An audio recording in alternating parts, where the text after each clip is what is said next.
जैसा कि हम लोगों ने बोर्ड पर दिख रहा है आपका भारत में राष्ट्रवाद। राष्ट्रवाद के बारे में तो हम लोग पिछले चैप्टर में बहुत अच्छी तरह से डिस्कस कर चुके हैं और भारत तो आपको जान ही नहीं कि हमारा इंडिया के बारे में कहा जा रहा है। तो भारत में राष्ट्रवाद यानी कि भारत में जो हमारे देश के जो नौजवान क्रांतिकारी थे वो अपने दिलों में राष्ट्रवाद की भावना कैसे जन्म दिया, इस चैप्टर में हम लोग कुल मिलाकर यही पढ़ने वाले हैं। ठीक है, तो हम लोग एक एक करके लाइन पर पढ़ेंगे। ये एनसीईआरटी का जो चैप्टर नंबर 2 है और चैप्टर नंबर 1 हम लोग भली भांति खत्म कर चुके हैं। लिखा जाए कि जैसा कि आप देख चुके हैं कि यूरोप में आधुनिक राष्ट्रवाद के साथ राष्ट्र राज का भी उदय हुआ। कंफ्यूजन कर रहे क्या? राष्ट्र राज समझ में आ रहा है आपको? एक ऐसा राज्य जिसकी बॉर्डर सीमा फिक्स है। ठीक है, राष्ट्रवाद क्या है?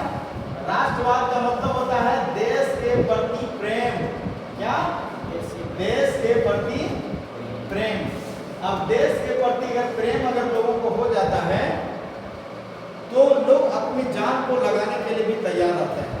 और राष्ट्र राज का मतलब समझ में आ गया, राष्ट्र राज का उदय हुआ कि राष्ट्र का एक निश्चित बॉर्डर फिक्स हो गया। इससे आपने बारे में लोगों को समझ बदलने लगी, लोगों का दिमाग समझ बदलने लगा। वे कौन है जिनकी पहचान किसी बात से परिचित होती है, यह भावना बदल गई। उनमें राष्ट्र के प्रति लगाव का भाव पैदा होने लगा। नए प्रतीकों, नए चिन्हों और नए गीतों और नए विचारों के संपर्क में भी स्थापित हो गया। हम लोगों ने यूरोप में भी पढ़ लिया कि वहाँ भी नई नई गीत गाया गया, देश के प्रति प्रेम की जो देशभक्ति गीत गाया गया और लोगों ने नया चिन्ह भी किया था, चिन्ह भी बताया था। समझे कि नहीं? यूरोप में जब राष्ट्रवाद की भावना जब लोगों में आए तो एक अपनी चिन्ह, एक अपना राष्ट्रीय झंडा के रूप में जो है प्रस्तुत किया। और इसी प्रकार से हमारे देश में भी एक राष्ट्रीय नए प्रतीक और नए चिन्ह ने भी जन्म लिया। कब? जब यहाँ पर राष्ट्रवाद की भावना लोगों में आया तब। और समुदाय की सीमाओं को दोबारा परिभाषित कर दिया गया। ज्यादातर देशों में इसी नई राष्ट्रीय पहचान का निर्माण एक लंबी प्रक्रिया में होता है। जिस प्रकार से यूरोप में एक लंबा संघर्ष चला था अपने देश को आजाद कराने के लिए, देशभक्ति की भावना को जगाने के लिए एक लंबा संघर्ष करना पड़ा था यूरोप के लोगों को, उसी प्रकार हमारे भी देश में देशभक्ति की भावना को जन्म देने के लिए और राष्ट्र राज को स्थापित करने के लिए हमारे देश में एक बहुत लंबी लड़ाइयाँ लड़ी गई। ठीक है, हम लोग लड़ाई यहाँ पर समझेंगे एक एक करके। आइए हम लोग देखेंगे कि हमारे देश में किस यह चेतना किस तरह से जन्म लिया। कैसी चेतना? देशभक्ति की चेतना, देश के प्रति प्रेम की चेतना, देश के प्रति प्रेम की भावना किस प्रकार से लोगों के दिलों में जगाया गया, इस चैप्टर में हम लोग एक एक करके पढ़ने वाले हैं। ठीक है, दूसरे उपनिवेश की तरफ भारत में भी आधुनिक राष्ट्रवाद की उदय बड़ी घटना और उपनिवेशवाद विरोधी आंदोलन के साथ गहरे तौर पर जुड़ी हुई थी। कहा जाता है कि इस प्रकार से यूरोप में वहां पर जिस प्रकार से आधुनिक राष्ट्रवाद की भावना को जन्म दिया था, किसके खिलाफ थे?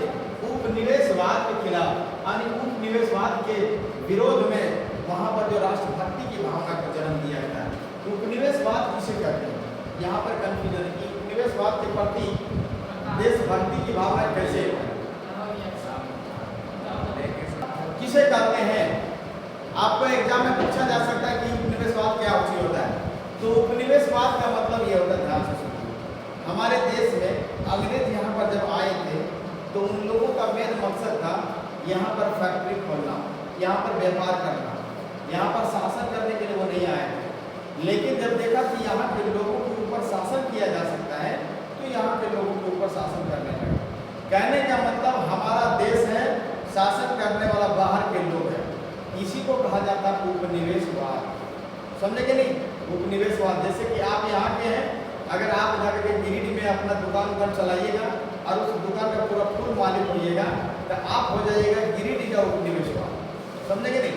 इसी प्रकार से जो है तो भारत में क्या हुआ था कि विदेशी लोग आकर के हमारे देश को एक उपनिवेशवाद बनाया था और इसी उपनिवेशवाद के विरोध में हमारे देशवासियों ने आंदोलन कर दिया।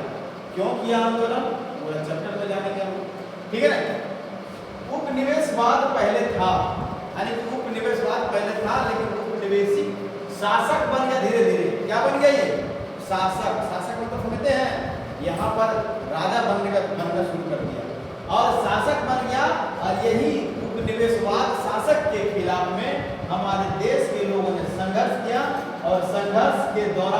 लोग आपस में एकता को जो सो जन्म दिया और एकता को पहचानना शुरू कर दिया। जिस समय हमारे देश में अंग्रेज नहीं आए थे उस समय लोगों के अंदर में एकता नहीं थी, सब अपनी अपनी जिंदगी में मस्त था, कोई अपना अपना अलग अलग कैटेगरी में मस्त था, समझे कि नहीं। जो व्यापारी है तो व्यापारी लोग अपना अलग कैटेगरी में रहता था, राजा लोग अपना अलग कैटेगरी में रहता था, किसान लोग अपना अलग कैटेगरी में रहता था, सभी अपने अपने दुनिया में खोए हुए थे। लेकिन जब यहाँ पर अंग्रेज आया ना तो राजा, व्यापारी, किसान, मजदूर, पढ़े लिखे इंसान सब एक हो गया और एक होकर के उपनिवेशवाद अंग्रेज के खिलाफ युद्ध किया।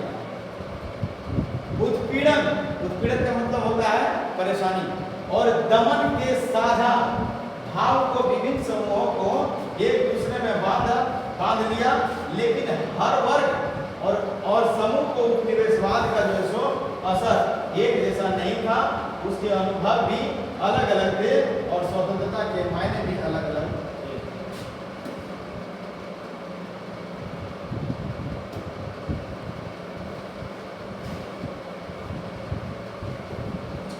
स्वतंत्रता के मायने भी अलग अलग थे। कहने का मतलब देखिए हुआ क्या, हमारे देश में जब अंग्रेज आए ना तो किसान लोग, जो अंग्रेजों ने किसान लोगों को जो परेशान किया था, क्या चीज के लिए परेशान किया था कि यहाँ पर लोगों को जबरदस्ती खेती करवाया जाता था।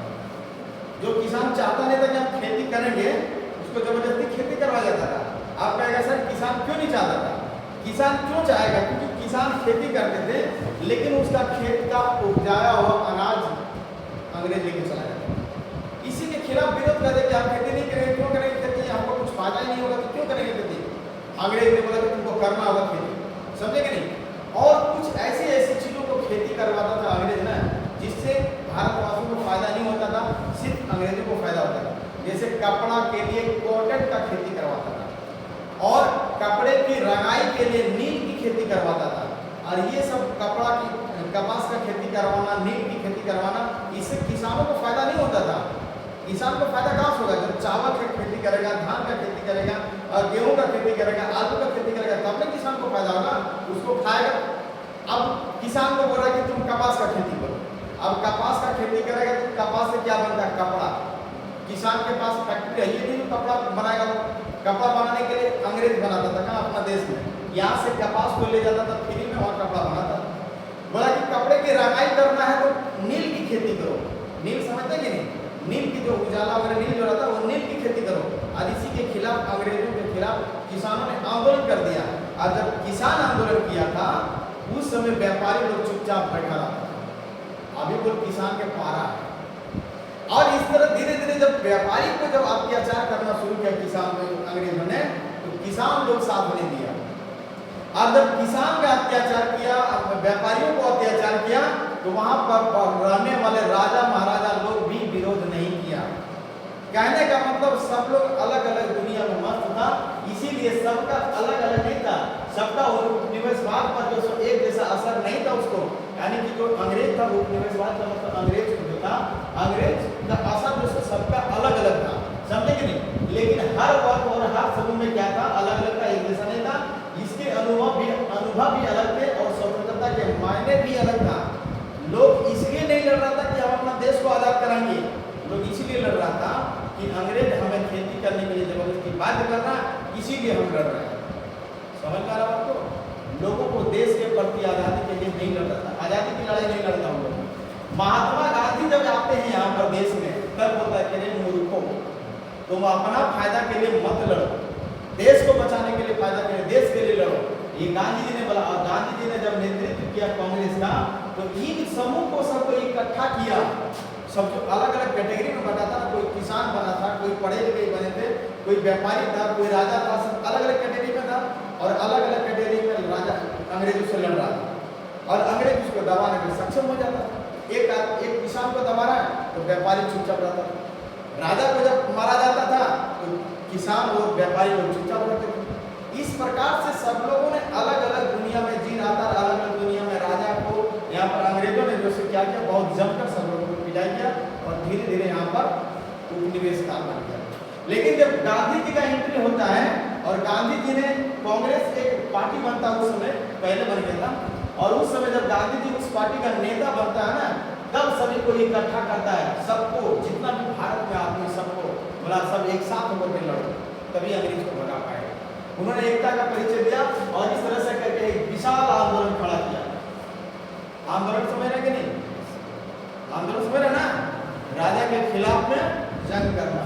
परंतु इस एकता का टकराव बिंदु निहित था, निहित था। पहले ही एक और पुस्तक में भी अपने भारत में राष्ट्रवाद का उदय के अध्ययन किया था, आज पीछे का वहां पर आपने 20वीं सदी के पहले दशक तक कहानी पढ़ी थी। इस अध्याय में हम पढ़ेंगे 1920 के बाद से इसके आगे का अध्ययन करेंगे और असहयोग आंदोलन का और सविनय अभियान के बारे में पढ़ेंगे। इससे पहले आप लोगों ने एक बुक में पढ़ा था, क्लास 8 के बुक में, उसमें आप लोगों ने 1920 से पहले आप लोगों ने पढ़ लिया था कैसे कैसे बंगाल का विभाजन हुआ। आप लोग पढ़े थे क्लास 8 में, आप नहीं पढ़ेंगे तो आपकी गलती। बंगाल का विभाजन कैसे हुआ था, उस समय क्या क्या कांड हुआ था, वो सारी चीजों के बारे में आप लोग पढ़े थे। आज हम लोग इस चैप्टर में जो पढ़ेंगे वो 1920 के बारे के बाद पढ़ेंगे। कहने का मतलब 1920 के बाद हम लोग पढ़ेंगे। इसी समय जो होता क्या होता है, गांधी जी ने एक आंदोलन चलाया था जिसका नाम है असहयोग आंदोलन। क्या चलाया था? असहयोग आंदोलन। और एक दूसरा आंदोलन चलाया था जिसका नाम है सविनय अवज्ञा आंदोलन। गांधी जी ने संपूर्ण रूप से 2 ही आंदोलन चलाया था, समझे कि नहीं? हम ये देखेंगे कि कांग्रेस ने राष्ट्रीय आंदोलन को विकसित करने के लिए किस तरह से प्रयास किया और इस आंदोलन में विभिन्न समाजी समूहों को किस तरह से हिस्सा लिया और किस तरह से राष्ट्रवाद की कल्पना को एक नई उड़ान दिया गया। यहाँ पर हम लोग समझेंगे कि असहयोग आंदोलन और सविनय अवज्ञा आंदोलन हमारे देश के लिए कितना फायदेमंद रहा और इस प्रकार से लोगों के अंदर में क्या भावना जगी। ठीक है, नेक्स्ट टॉपिक पर हम लोग इसी तरह से डिस्कस करेंगे। आप हम लोग असहयोग आंदोलन क्या है? असहयोग आंदोलन। चलिए ध्यान से, असहयोग आंदोलन हम लोग को यही पढ़ना है। लेकिन असहयोग आंदोलन से पहले एक खिलाफत आंदोलन पढ़ना और एक पहला विश्व युद्ध पढ़ना। अब कहिएगा सर ये कैसे? असहयोग आंदोलन 1920 में हुआ था, खिलाफत आंदोलन इसी समय 1920 में हुआ है और पहला विश्व युद्ध 1919 में इसको माने 1919 में, और पहला विश्व युद्ध का 1914 से लेकर के 1918 तक आया। ये 3 टॉपिक को हम लोग इस पॉइंट में पढ़ेंगे, चैप्टर में पॉइंट नंबर 1। ठीक है, देखिए हम लोग का लेकिन मेन फोकस होगा किस पर? असहयोग आंदोलन। असहयोग आंदोलन ऐसे डायरेक्ट नहीं स्टार्ट हो गया, इससे पहले एक आंदोलन हुआ था खिलाफत आंदोलन, छोटा मोटा आंदोलन था खिलाफत आंदोलन। और खिलाफत मैंने कहने का मतलब असहयोग आंदोलन जो हुआ था ना, इसका मेन कारण था खिलाफत आंदोलन। खिलाफत आंदोलन के ही कारण असहयोग आंदोलन हुआ। गांधी जी ने जो असहयोग आंदोलन स्टार्ट किया था वो खिलाफत के ही साथ किया था। और खिलाफत आंदोलन जो हुआ था ये हुआ था पहला विश्व युद्ध के कारण। ये चीज अगर नहीं हुआ रहता पहला विश्व युद्ध तो ये आंदोलन नहीं होता, और ये आंदोलन अगर नहीं होता तो असहयोग आंदोलन भी नहीं होता। आया समझ में? इसीलिए असहयोग आंदोलन पढ़ना है, ये 2 टॉपिक पहले आपको जानना पड़ेगा। तो पहला विश्व युद्ध आपको हम बताए थे, याद है? नहीं याद है? टाइम कितना हुआ? 5:30 बज गया, समय बिल्कुल नहीं है। हम नेक्स्ट क्लास में आप लोगों को बताएंगे प्रथम विश्व युद्ध के बारे में। याद रखिएगा प्रथम विश्व युद्ध बहुत ही इंपॉर्टेंट है। क्लास 9 में भी आप लोग पढ़े थे, नहीं पढ़े तो यहाँ पर आपको बेहतर ढंग से पढ़ा देंगे। लेकिन आपको मतलब नेक्स्ट क्लास में बिल्कुल आपको अपसेट नहीं कीजिएगा, पहले मतलब कल नहीं अपसेट कीजिएगा, नहीं तो आप क्लास 2 चैप्टर नंबर 2 का बहुत इंपॉर्टेंट हिस्सा आप गवा देंगे, क्योंकि प्रथम विश्व युद्ध से क्वेश्चन आता ही हर हाल में। इसी के बारे में हम लोग पढ़ेंगे सबसे पहली बार प्रथम विश्व युद्ध। ठीक है, प्रथम विश्व युद्ध क्यों हुआ था, कैसे हुआ था, किस कारण से हुआ था, इसमें नुकसान हुआ था, और इसी के कारण खिलाफत आंदोलन क्यों हुआ, और खिलाफत आंदोलन के कारण ही असहयोग आंदोलन क्यों हुआ। ये तीनों टॉपिक जान जाएंगे कि चैप्टर आपका एक नंबर खत्म हो जाएगा। ठीक है, तो नेक्स्ट क्लास